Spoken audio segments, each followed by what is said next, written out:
سابق وزیراعظم عمران خان نے ایک بار پھر آئندہ عام انتخابات میں دھاندلی کی تیاری کا الزام عائد کر دیا۔ کہا کہ الیکٹرانک ووٹنگ مشینوں کے ذریعے پاکستان میں دھاندلی کے 163 طریقوں میں سے 130 سے چھٹکارا پایا جا سکتا تھا۔ رانا ثناءاللہ کے خلاف ہیروئن برآمدگی کا کیس جھوٹا تھا، فواد چودھری کا اعتراف۔ یہ کیس تحریک انصاف نے نہیں بنایا۔ کہا کہ بنی گالہ کا تو اس کیس سے کوئی تعلق ہی نہیں۔ فواد چودھری بولے کہ جب یہ کیس اس وقت کابینہ میں آیا تو میں نے تو اس وقت بھی متعلقہ لوگوں سے یہی کہا تھا کہ یہ کیس غلط ہے۔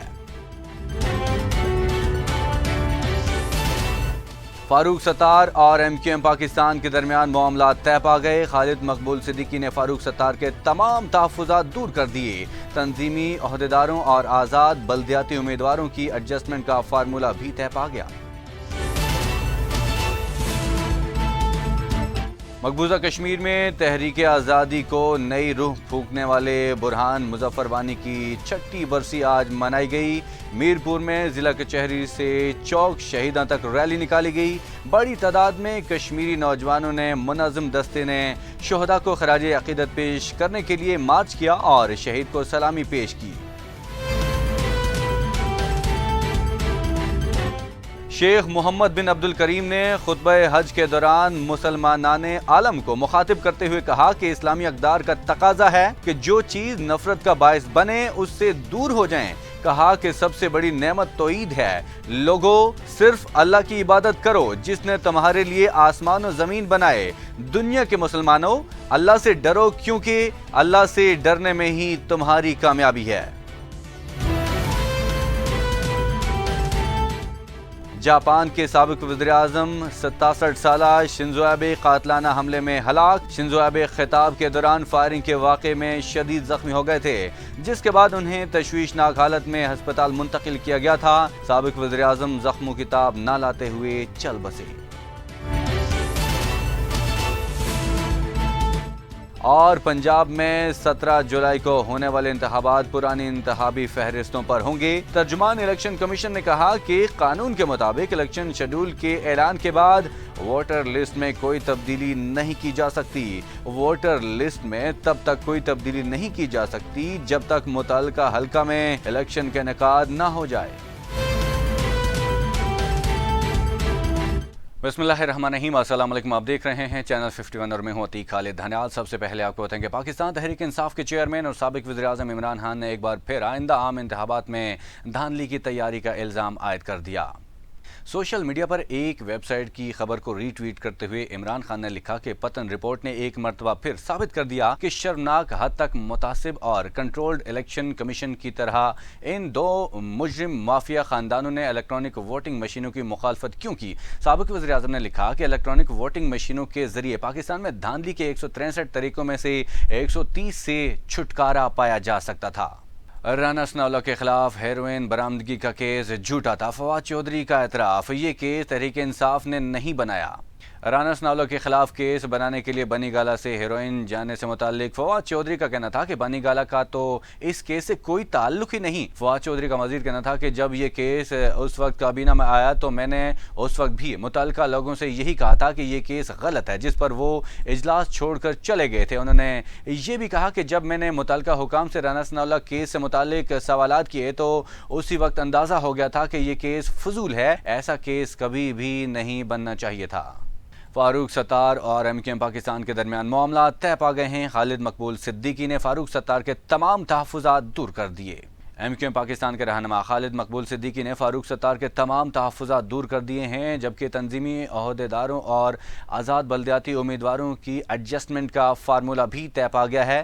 ذرائع کا کہنا ہے کہ کراچی اور حیدرآباد میں فاروق ستار کے تنظیمی عہدیداران کو ایڈجسٹ کیا جائے گا، جبکہ عید کے بعد ڈاکٹر فاروق ستار کی پارٹی میں واپسی کا اعلان متوقع ہے۔ مقبوضہ کشمیر میں تحریک آزادی کو نئی روح پھونکنے والے برہان مظفر وانی کی 6ٹی برسی آج منائی جا رہی ہے۔ برہان مظفر وانی کی چھٹی برسی پر حریت قیادت کی کال پر آج مقبوضہ کشمیر کے کئی علاقوں میں برہان وانی کی تصاویر والے پوسٹر لگائے گئے ہیں۔ لائن آف کنٹرول کے دونوں جانب برہان وانی کا یوم شہادت منایا جا رہا ہے۔ میرپور میں ضلع کچہری سے چوک شہیدان تک ریلی نکالی گئی۔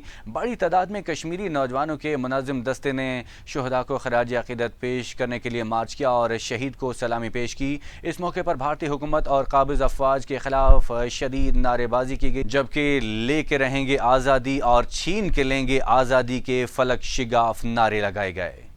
ناظرین، شیخ محمد بن عبد الکریم نے خطبہ حج کے دوران مسلمانان عالم کو مخاطب کرتے ہوئے کہا کہ اسلامی اقدار کا تقاضا ہے کہ جو چیز نفرت کا باعث بنے اس سے دور ہو جائیں۔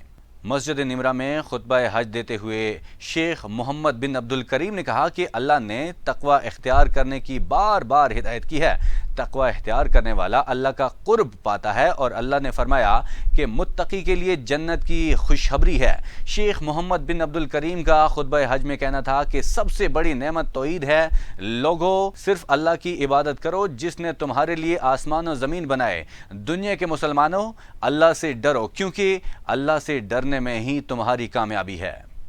آگے بتائیں کہ جاپان کے سابق وزیر اعظم شنزو ایبے قاتلانہ حملے میں ہلاک ہو گئے ہیں۔ شنزو ایبے خطاب کے دوران فائرنگ کے واقعے میں شدید زخمی ہو گئے تھے، جس کے بعد انہیں تشویشناک حالت میں ہسپتال منتقل کیا گیا تھا۔ غیر ملکی خبر ایجنسی کے مطابق 67 سالہ شنزو ایبے خطاب کے دوران فائرنگ کے واقعے میں شدید زخمی ہو گئے تھے، جس کے بعد انہیں تشویشناک حالت میں ہسپتال منتقل کیا گیا تھا۔ شنزو ایبے پر حملے کے وقت فائرنگ کی آواز سنائی دی۔ شنزو ایبے پر حملے کی فوری بعد ایک مشکوک شخص کو حراست میں بھی لیا گیا تھا۔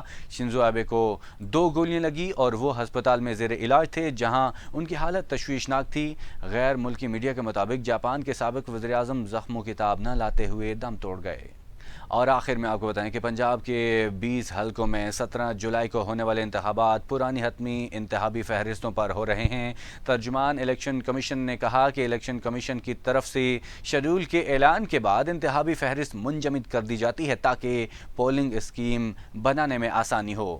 پنجاب کے 20 حلقوں میں 17 جولائی کو ہونے والے انتخابات پرانی حتمی انتخابی فہرستوں پر ترجمان الیکشن کمیشن نے کہا کہ قانون کے مطابق الیکشن شیڈول کے اعلان کے بعد ووٹر لسٹ میں کوئی تبدیلی نہیں کی جا سکتی۔ ووٹر لسٹ میں تب تک کوئی تبدیلی نہیں کی جا سکتی جب تک متعلقہ حلقہ میں الیکشن کا انعقاد نہ ہو جائے۔